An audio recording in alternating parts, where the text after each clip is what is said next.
Rasulullohning sahobasi bo'ldim.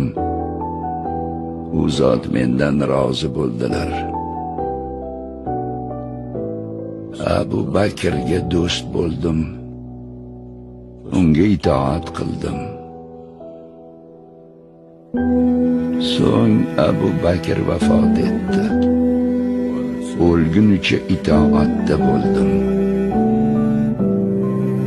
Xalifa bo'lmagunimcha o'zimdan xavotirlanmasdim. Qaniydi hech narsasiz ketsam, na foyda, na ziyon ko'rsam. Mening ahvolim sababli musulmonlarning ishlari to'xtab qolmasligi kerak. O'rniga odam saylansa, odamlar ixtilofga borishmaydi.